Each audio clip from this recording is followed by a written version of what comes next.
Mucha atención porque el expresidente Álvaro Uribe ha dado sus primeras declaraciones sobre la llegada de Mancuso a Colombia. O sea, Mancuso no ha dicho ni mu y Uribe ya está dándonos explicaciones a los colombianos. ¿Por qué?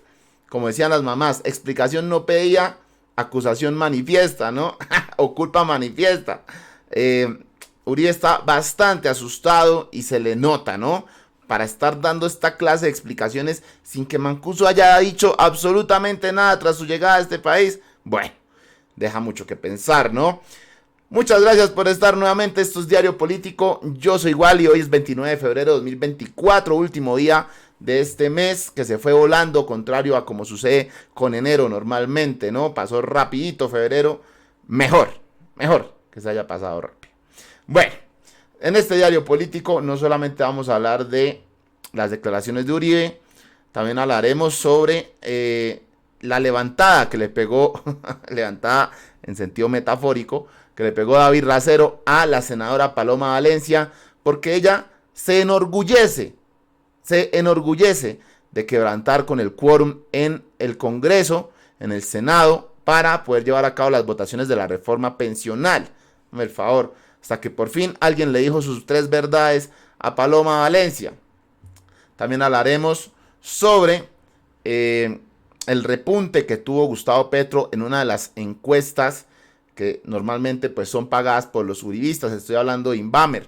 Vamos a ver cuáles fueron las reacciones y cuánto subió en popularidad o más bien en favorabilidad el presidente Gustavo Petro. Que por qué la foto de Petro es diferente a la foto de Paloma o de Uribe. Bueno, pues porque es el lugar en donde yo hablo y yo pongo las fotos que yo quiera. Bienvenidos, vamos a empezar entonces con el tema de Uribe y Mancuso, en el que él dijo bastantes cosas y se le ve una carita de susto que ustedes ni se imaginan. Pero antes de empezar, contarles que lamentablemente el señor José Alberto Tejada, representante a la Cámara por el departamento del Valle del Cauca, muy recordado por muchos de nosotros como un periodista que estuvo al frente de la situación del estallido social en Cali, haciendo los cubrimientos, protegiendo a los muchachos, le decían el cucho del Canal 2, pues lamentablemente pues se ha ido, ha perdido la vida. Un abrazo solidario a quienes lo conocieron, a quienes compartieron con él, a su familia. Personalmente tuve la oportunidad de conocerlo, de compartir momentos con él, en donde charlamos precisamente de cuando Gustavo Petro pues decidió darle la cabeza de lista a la Cámara por el departamento del Valle del Cauca. Una pérdida pues lamentable, triste.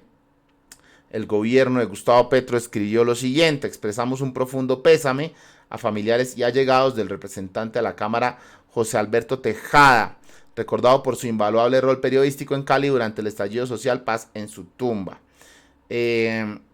Luego de su llegada al Congreso, tuve mis diferencias con él un par de veces por la manera en la que abordó pues su trabajo legislativo, situación que ya no viene al caso, ¿no?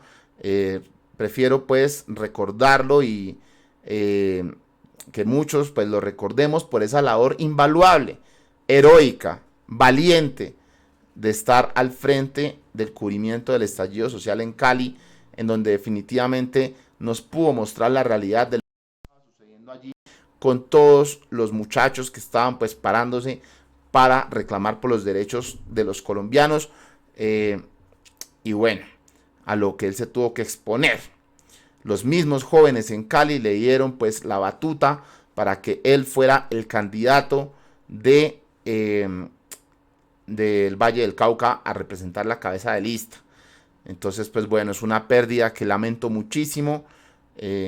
Un abrazo solidario para todos los que lloran hoy la pérdida del señor José Alberto Tejada. Acá por ejemplo lo vemos en esta foto en donde precisamente estaba cubriendo el estallido social. Falta hace periodistas de este calibre que tengan esa valentía, esa gallardía. Paz en la tumba de José Alberto Tejada. Bueno, empecemos pues con el señor Álvaro Uribe Vélez. dijo aquí la FM, no les puedo mostrar el video desde la cuenta de Uribe porque me tiene bloqueado. La FM escribió: el expresidente Álvaro Uribe se pronunció sobre el regreso de Salvatore Mancuso al país, lo tildó de mentiroso y niega haber sostenido reuniones con él en el ubérrimo para que sus viejos enemigos lo traigan al país. Mancuso ha hecho méritos de acusarme de mentir. Uribe hace este video y Mancuso no ha dicho absolutamente nada. Es que no ha dicho nada. Veamos pues lo que tiene que decir el expresidente Uribe sobre la llegada de Mancuso, que lo tiene a mil, ¿no? Que lo tiene asustadito. Veamos. Es que véanle la cara. Vean esa carita. ¿Ah? Mancuso, que regresa, fue extraditado porque se continuaba delinquiendo desde la cárcel de alta seguridad de Itagüí.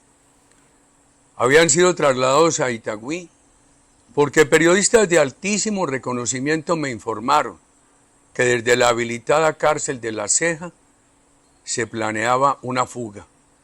Temí que sería otra catedral. Cumplí el deber por encima de advertencias de venganza. Estados Unidos aceptó nuestra exigencia de acceso a sus cárceles para funcionarios del Estado colombiano y para los ciudadanos.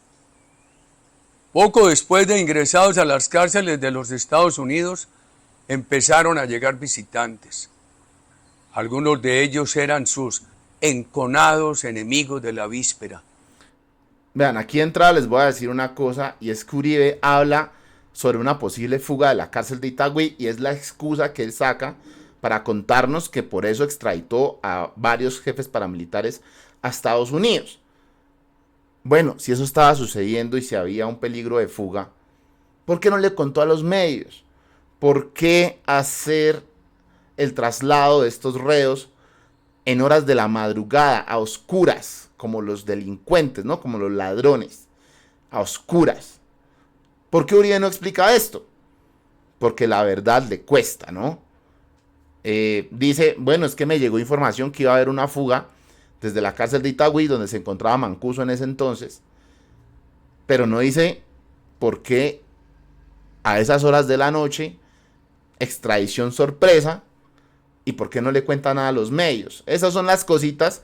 Uribe es de esos que dicen las mentiras ensanduchadas, ¿no? Un poquito de verdad arriba, con un poquito de mentira abajo, y ahí queda el sándwich, ¿no? El sándwich de mentira. Eso es lo que hace Uribe. Dice un poquito, algo que es verdad, con otro poquito que es mentira, o más bien omitiendo algo para mostrarnos ese sándwich de mentira, que tiene un poquitico, un aderezo ahí de verdad, pero que no es completo, que uno sabe que le falta algo. En fin, continuemos.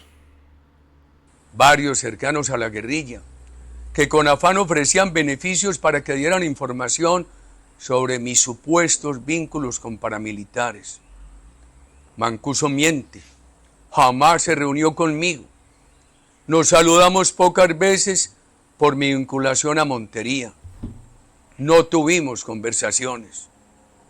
En la campaña presidencial me negué a reunirme con él, como quedó públicamente establecido. Y también, públicamente, desautoricé que me apoyara en Barranca Bermeja, como me había dicho el padre de Ru. Nunca entró a la casa del ubérrimo. Esta casa fue la única mayoría de la finca hasta 2006. Los comandantes regionales de Fuerzas Armadas me visitaban con frecuencia para preguntar por mi seguridad. He tenido seguridad oficial, nunca privada, desde 1988. El coronel Suárez. Hay una diferencia con este video y otros videos de Uribe. Se acaban de ver, ¿no? Que sale una casa ahí mientras que él habla. Esto no había pasado antes. O sea, este video se lo editaron a Uribe.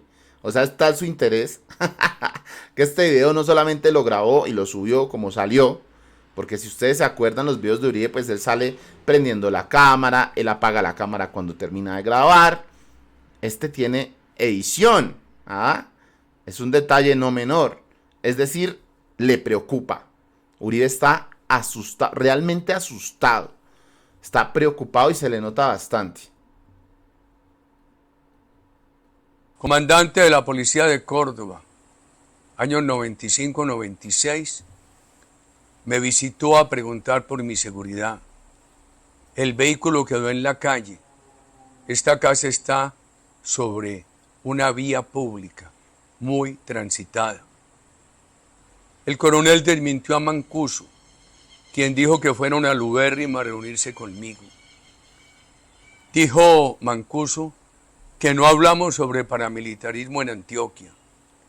De nada he hablado con Mancuso en la vida. La única presencia que Mancuso pudo tener en el ubérrimo fue por las vías públicas que cruzan. Para que sus viejos enemigos lo traigan al país, Mancuso ha hecho méritos de acusarme, de mentir. Todo lo he enfrentado. Uno de mis orgullos era la protección de la seguridad democrática a todos los alcaldes y gobernadores de Colombia. Me duele la mentira de que quité la protección al alcalde del Roble Sucre para que ellos lo asesinaran. Mancuso cambia de versiones para afirmar que Pedro Juan Moreno, secretario de gobierno de Antioquia. Bueno, lo del alcalde del Roble es algo que incluso el hijo del señor asesinado, alcalde del Roble en esa época, ha manifestado también, ¿no? No es algo que solamente lo diga Salvatore Mancuso. De hecho, si no estoy mal, hay un reporte de prensa sobre ese tema. Pero bueno. Sabía de las masacres del Aro y la Granja y que por ende yo debería haber sabido. Pedro Juan Moreno falleció en un accidente aéreo en 2006 mientras hacía campaña para el Senado en la lista conservadora. El doctor Jesús María Valle fue asesinado. Bueno, eso es otra mentira, ¿no? Pero Juan Moreno no es que... O sea, pero Juan Moreno murió en un accidente de helicóptero. Ahora, ¿cuáles fueron las causas de ese accidente? Es algo que todavía se está esclareciendo porque había una operaria del aeropuerto que tenía información sobre una manipulación al helicóptero. Es decir, pero Juan Moreno probablemente, altamente probable, fue asesinado. ¿Por qué? Porque a esta operaria la asesinaron en el mismo aeropuerto. A pocos días de haber dicho que ella tenía conocimiento de la verdad sobre lo que había pasado con ese helicóptero. Pero Juan Moreno fue secretario de gobierno de Álvaro Uribe en la gobernación de Antioquia y al parecer tendría conocimiento de varias cosillas de el entonces gobernador Álvaro Uribe Vélez. Ojo con eso. Asesinado en 1998. Me encontraba en la Universidad de Oxford. Como gobernador me reuní con él por última vez a finales de 1996. Mancuso inicialmente dijo que no supo del tema y recientemente acusó a Pedro Juan Moreno de haber solicitado a Carlos Castaño que cometiera ese asesinato, que porque el doctor Valle acusaba al general Carlos Ospina. Sobre todo esto he respondido a la opinión pública. La Comisión de Acusación de la Cámara y la Fiscalía han recibido toda la información sobre los helicópteros de la gobernación de Antioquia que han tratado de involucrar en las masacres, tanto en la versión libre ante la Fiscalía, como en una declaración ante el mismo órgano en Antioquia. Anexé la prueba documental y periodística sobre mis actuaciones. Recuerdo que en Antioquia hubo más de 90 masacres en los 3 años de mi ejercicio como gobernador. Muchas cometidas por las guerrillas que no han cobrado importancia. Todas las denuncié también ante los organismos internacionales de justicia y de derechos humanos. Sé que debo hacer un mayor esfuerzo para combinar mi defensa con mi tarea de oposición argumental y la lucha por el futuro de Colombia. Qué raro, me acusan de paramilitar, los extradité, y el único paramilitar que dice haberse reunido conmigo es Mancuso. Entonces, ¿con quiénes más me reuní? Es un viejito que no rompe un plato. ¿Por qué la gente quiere acusarlo? ¿Por qué la gente quiere decir que él es malo? Sí, véanlo. ¿Ustedes creen que alguien así diría mentiras?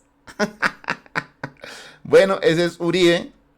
Las pruebas de que se reunió con más paramilitares están desde hace años publicadas por Noticias 1, en donde se le ve en una reunión con varios de ellos, identificados años después. Que lo siga negando me parece hasta un poco testarudo, ¿no? Ya cara dura Uribe, ¿no? Ponerse a negar que sí, en un espacio, digamos que Uribe no se reunió con ellos sabiendo que eran paramilitares, ¿no? Digamos. Pero estuvo ahí, estuvo en una sala con ellos. Están las grabaciones, están los videos, publicados ampliamente por Noticias 1 en su momento. Bueno. Dice acá el periodista J. Andrés, Mancuso llegó ayer a Colombia, apenas lleva 24 horas en el país desde que llegó, no ha dado declaraciones, mientras tanto Uribe no para de dar explicaciones que no le han pedido. Absolutamente cierto, no deja de ser sospechoso, ¿no? Dice acá, Uribe se ha reunido conmigo, yo me reuní con el coronel Raúl Suárez, comandante de la policía de Córdoba. Me llevó a reunirme a la finca Uribe con el gobernador Uribe para aquel momento y Uribe siempre tuvo conocimiento de la operación de El Aro, Salvatore Mancuso. Dijo esto hace algunas semanas ante la JEP, ¿no? Por esta clase de cositas es que Uribe tiene miedo, porque se dice que Uribe tuvo que ver, según declaraciones de Mancuso, con la masacre del Aro, entre otras, que él tenía conocimiento. Dice acá Juan Poe, Salvatore Mancuso confesó que se reunió con Álvaro Uribe en la finca Lubérrimo junto con el comandante de la policía de Córdoba. De eso es lo que está hablando Uribe en ese video. Escuchemos lo que dijo Mancuso. El coronel comandante de la policía de Córdoba, Raúl Suárez. Yo fui hasta el Lubérrimo. En el Lubérrimo estuvimos reunidos con el señor gobernador de esa época. Estando reunidos allá me presentó, me dijo el señor coronel, comandante de la policía, acompáñame a una reunión que tengo con el señor gobernador, que quiere saludarte, vamos a donde él, y estuvimos donde él, y me presentó, me dijo, este es Salvatore Mancuso, este es el muchacho que nos ayuda con el tema de seguridad en el departamento de Córdoba, con el tema de lucha contra la guerrilla. El gobernador para esa época me saludó, me dijo, hola Salvatore, ¿cómo estás? Ya nos conocíamos, me alegro que estés cumpliendo con esas funciones. Hablamos de un tema que había específicamente de un atentado que querían hacer las FARC contra él. Entonces estábamos en las investigaciones de quiénes eran las personas que estaban tratando de hacer ese atentado contra el entonces gobernador de Antioquia, que estaba de visita en ese momento en Córdoba. Esas fueron como aproximadamente unas 3 o 4 veces que me vi con el señor Álvaro Uribe Vélez, y específicamente irme a reunir sabiendo que yo hacía parte ya de la estructura de seguridad y autodefensa en el año 1995, aproximadamente 96, el cargo del coronel Suárez. Esta clase de declaraciones son las que tienen a Uribe sin dormir. Son las que lo tienen agotando la valeriana, ¿no? Vamos a ver con qué más va a salir Mancuso, quien oficialmente en papeles pues no ha dicho que vaya a decir algo sobre Uribe, pero Uribe ya está explicándonos todo lo que él hizo desde que era gobernador de Antioquia hasta ahora. Háganme el favor.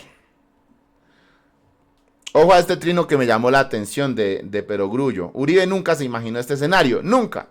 1, Petro presidente. 2, Iván Velázquez ministro de Defensa. Iván Velázquez le hizo la vida imposible a Uribe. Y cuando digo que le hizo la vida imposible, quiero decir que estuvo encima en las investigaciones relacionadas con narcotráfico y paramilitarismo contra este señor. Desde todas las instancias posibles. Uribe lo detesta con su vida a Iván Velázquez. Tercero, Mancuso en la JEP y gestor de paz. Creo que son los peores días de la vida de ese miserable y lo estoy disfrutando. Que brille la verdad y la justicia en Colombia.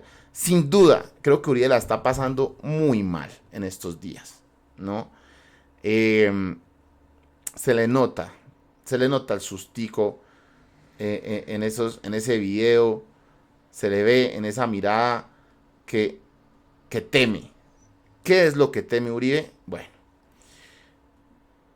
ya lo sabremos.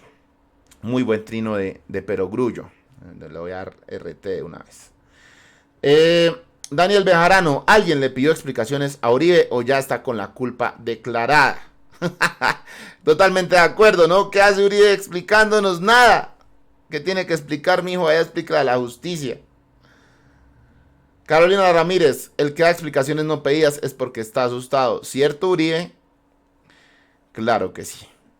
Caterina Ariza no lo conoce, pero lo invitó al Congreso. Lo atendió con meseros y le hizo reconocimiento. Uno de los capítulos más tristes y vergonzosos de la historia colombiana, cuando un asesino fue aplaudido por los próceres de la patria, y se lo debemos a Álvaro Uribe Vélez. Yo sí me acuerdo.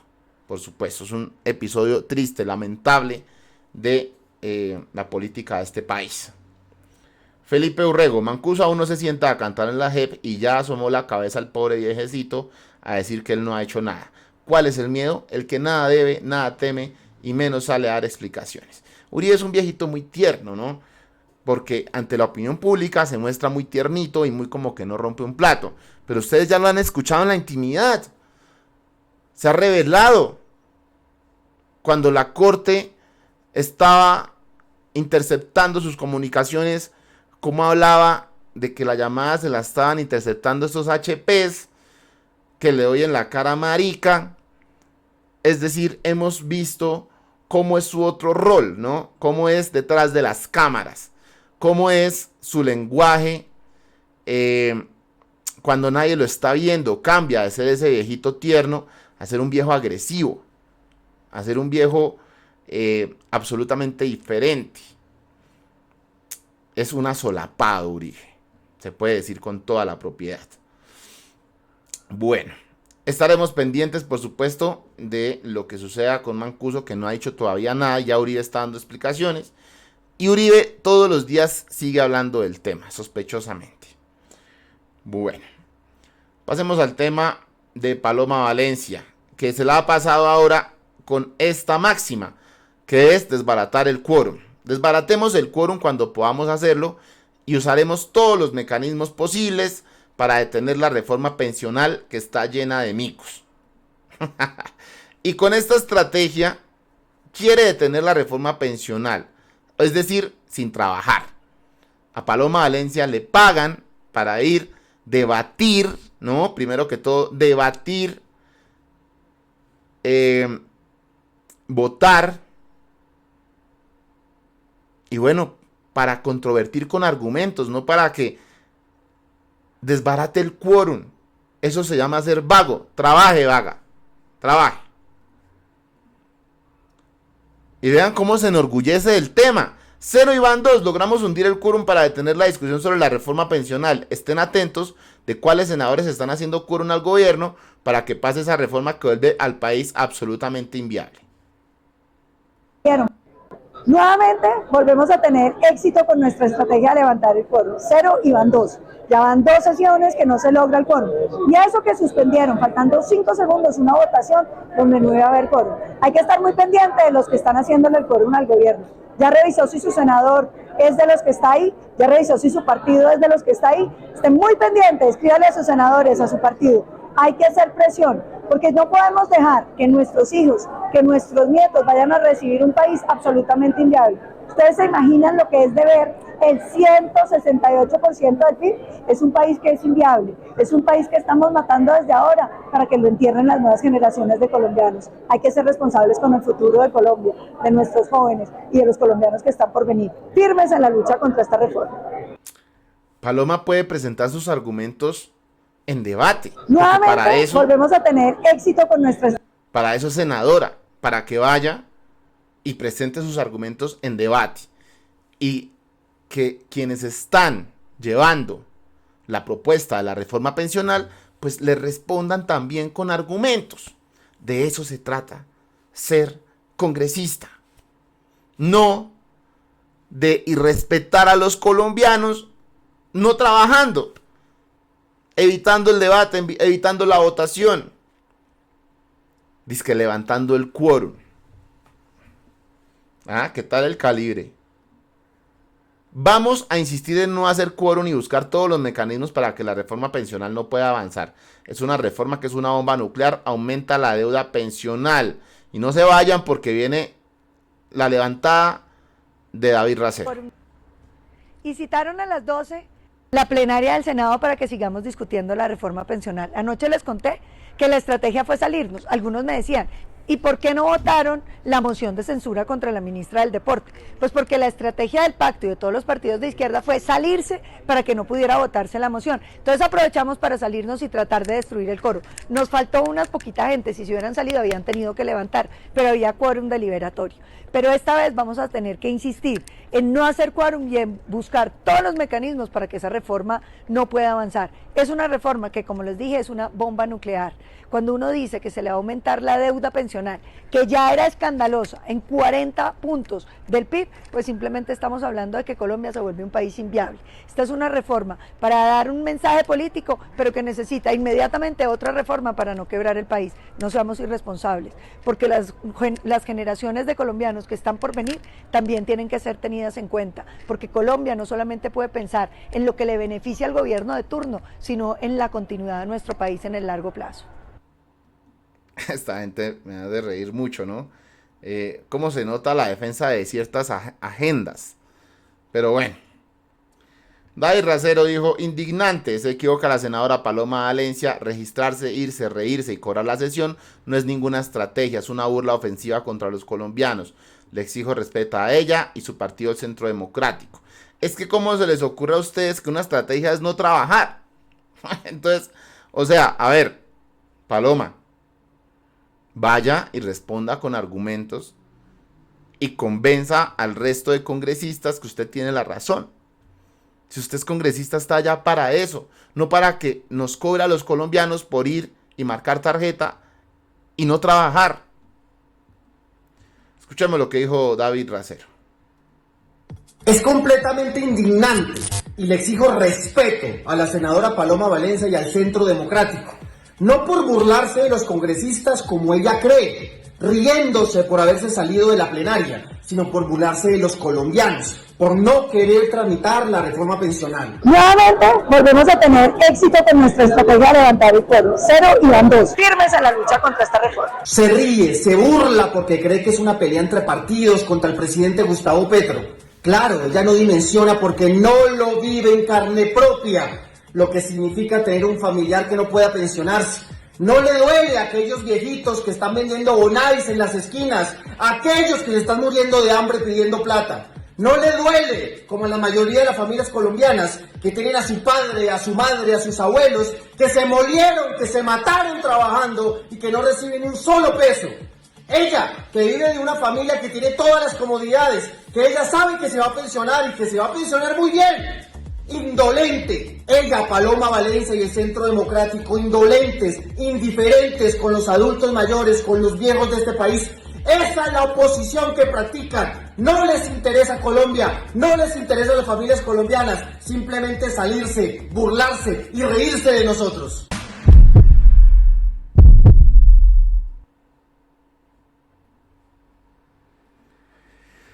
Hombre, totalmente de acuerdo con Racero. Paloma Valencia, pues, ¿qué le va a afectar si le llega una pensión a los viejitos que venden bonais? si ha sido de una familia acomodada de toda la vida, de familia incluso de presidentes. No sabe lo que es tener necesidades. No sabe lo que es pasar hambre. Tiene la vida asegurada hasta el último día de su vida. Contrario a toda esa cantidad de personas de la tercera edad que no la tienen así. Y es muy fácil hablar desde los privilegios, ¿no? Para Paloma es facilísimo levantar el quórum y decir no vamos a votar. Increíble, ¿no? La antipatía y la indolencia de esta gente. Esto representa a la senadora Paloma Valencia, jamás lo olviden. Escuchemos. Si queréis reconocer a un ultraderechista, hay un método que no falla. Y es siempre se opone a cualquier avance social. Se opone a la subida del salario mínimo. Se opone a la subida de las pensiones. Se opone a reducir la precariedad laboral. Se opone al ingreso mínimo vital diciendo que es una paguita.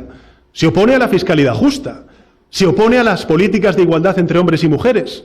Niega la evidencia científica de que estamos ante una emergencia climática. Y cuando no consigue bloquear esos avances por vías democráticas, porque la ciudadanía les da la espalda, lo que hacen es oponerse a la democracia y recurrir al asalto de las instituciones democráticas. Bueno,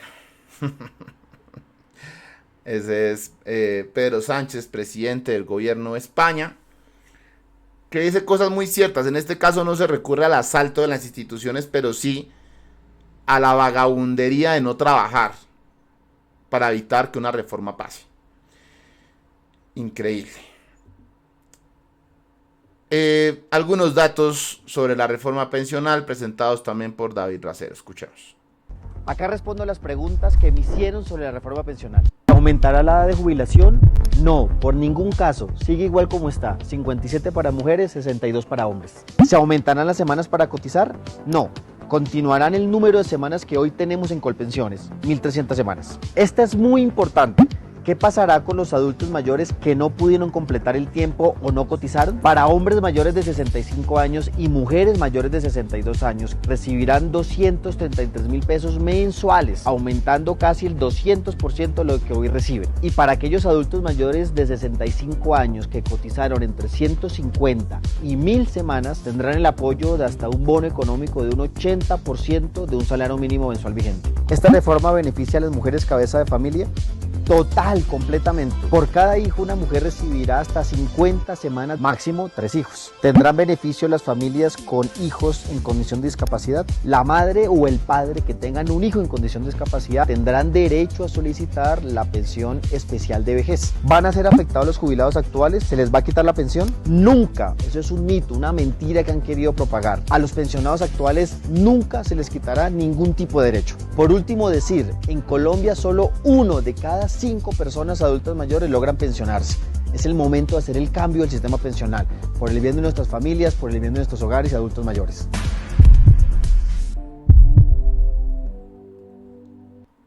Esperemos a ver si Paloma Valencia tiene la bondad de dejar que la reforma pensional continúe su trámite. Vamos a ver si se logra.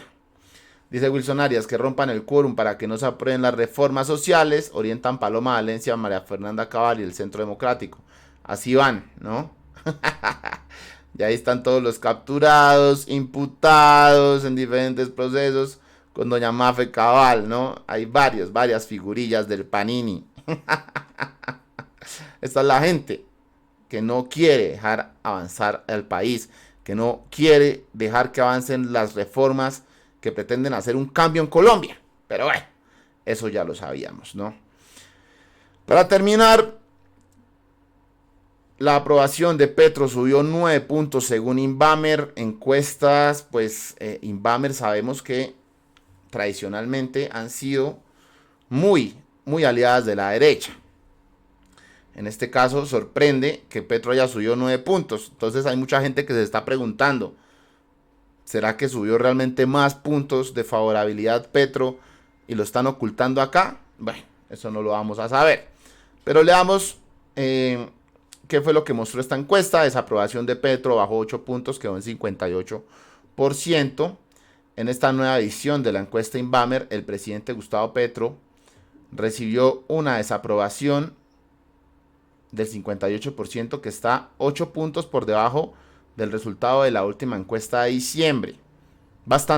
Es bastante para una encuesta de favorabilidad, teniendo en cuenta el dato anterior.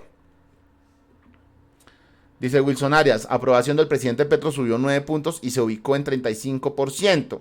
También subió la percepción positiva del rumbo del país. Los ciudadanos que creen que las cosas están mejorando pasaron del 15 al 23%, encuesta Inbamer Poll de Noticias Caracol.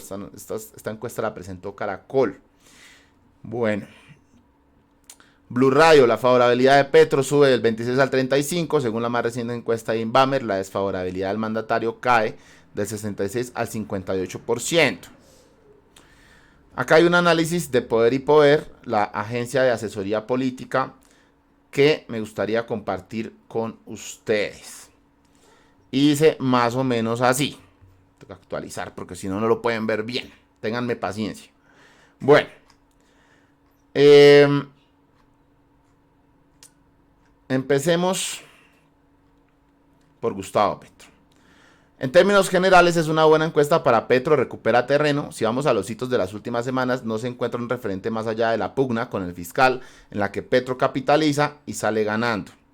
Es decir, según el análisis de Poder y Poder de Augusto Reyes, pues la pelea reciente por la salida urgente del fiscal Barbosa y obviamente ante las evidencias periodísticas que existen, han logrado que se recupere parte de esa confianza hacia Gustavo Petro, porque precisamente tuvo el respaldo de la ONU, tuvo el respaldo de la OEA, tuvo el respaldo de la CIDH, es decir, no es solamente él batallando como un llanero solitario, sino que ha reforzado su credibilidad con estas instituciones y pues con las investigaciones de grandes periodistas de renombre como Gonzalo Guillén, Daniel Coronel, Joir Ackerman, la revista Raya, Julián Martínez, etc. Bien. Contrario a las noticias, para el presidente los números de Francia Márquez son una tragedia. Desafortunado ver cómo desvanece un símbolo. Francia Márquez se mantiene con una desfavorabilidad que cae, se mantiene intacta en un 24%. No sé si alcanzan a ver ahí, 24%, y desfavorabilidad en un 52%. Así más o menos continúa pues Francia Márquez. ¿A qué se deberá esto? Bueno, la verdad siento que es que Francia ha estado bastante desaparecida de la palestra pública y de la escena pública. Creo que hace falta un poco más de iniciativa por parte de Francia Márquez y demostrar qué es lo que se está haciendo. Estoy seguro que Francia Márquez sí está trabajando, pero es poco lo que se ha mostrado. Se necesita que ella, pues bueno, primero dejó de dar entrevistas, ¿no? De la embarrada de lo del helicóptero y todo eso.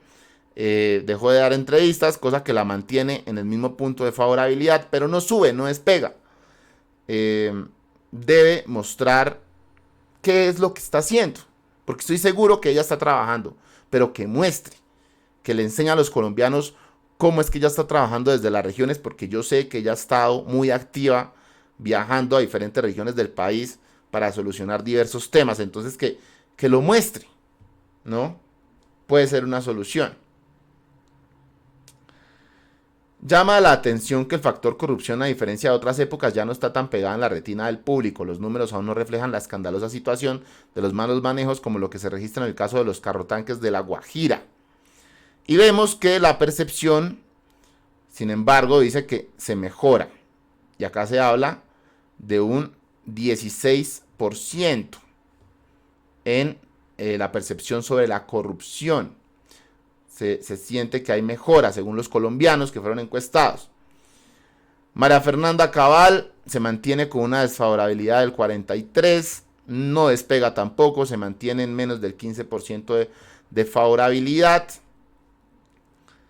Y la pregunta es, ¿será por esto que ahora es tan factible Vicky Dávila?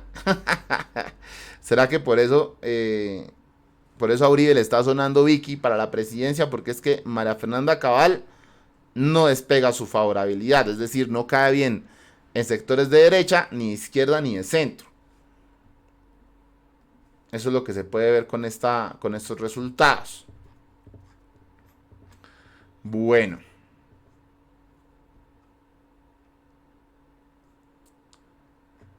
El relato de la venezolanización está calando, ahora es solo una narrativa. O el público sí está percibiendo hechos que dan crédito al relato. Colombia en un futuro, dice la pregunta de la encuesta, Colombia en un futuro puede estar en la misma situación en la que está Venezuela en este momento. De acuerdo, 49%, es decir, bajó. En desacuerdo, 49%. Es que eso de que nos vamos a convertir en Venezuela ya está mandado a recoger. Desde el gobierno Petro se ha reducido el hambre, se ha reducido la inflación, y ya esas dos cositas nos mantienen bien distantes de Venezuela. Solamente esas dos. Hay muchos más índices, ¿no? Pero solamente esos dos ya mantienen a Colombia lejos de convertirse en otra Venezuela, como es el relato uribista, ¿no? El que pusieron en el imaginario colectivo. Y la gente, pues al parecer se está dando cuenta de eso. Cae ese relato de la venezolanización.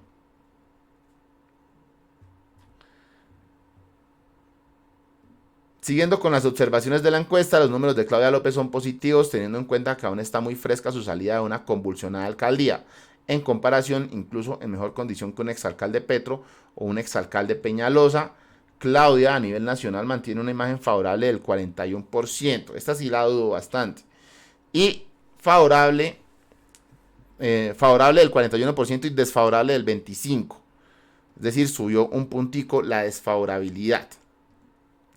Y Claudia, sin embargo, está supremamente asustada con que llegue cualquier otro candidato. En los próximos meses van a llegar nuevos candidatos y Claudia está asustada con todos. Ya no se siente segura de poder ganar la presidencia. Se sentía muy segura, se sentía muy fuerte, pero la realidad la está golpeando. Porque la pésima alcaldía que hizo en Bogotá se va a encargar de mostrarle cómo es que ha cambiado la percepción de los colombianos. Por ahora, esto es lo que hay, 41%. Esa sí la dudo bastante. ¿Tiene usted opinión favorable o desfavorable de la policía? Favorable, vemos acá, 52%, desfavorable cae al 44%, pero es una cifra positiva teniendo en cuenta pues la mala imagen que tenía la policía hasta hace poco tiempo. Me parece que es una buena noticia. ¿Tiene usted una opinión favorable o desfavorable de los empresarios? La opinión favorable sigue siendo bastante alta, 59% versus el 30% de desfavorabilidad. Y bueno, Fico Gutiérrez, que arranca con un 76%. ¿Usted aprueba o desaprueba la forma como se está desempeñando su labor como alcalde de Medellín?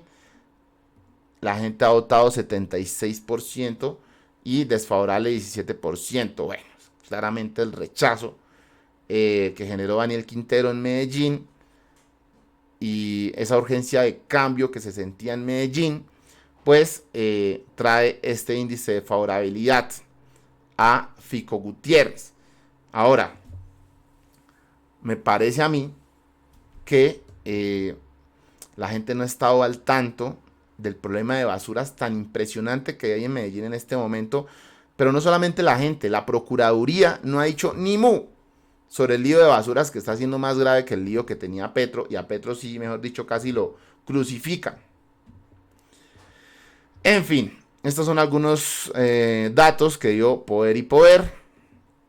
Blue Radio, aprobación del presidente Petro aumentó del 26 al 35%.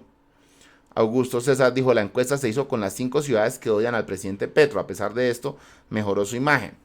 Queda suspicacia, ¿no? Que Inbamer muestre una mejoría en la imagen de Petro. Seguramente el número es más alto. Seguramente acomodaron daticos de las ciudades y tal vez la percepción ha mejorado más.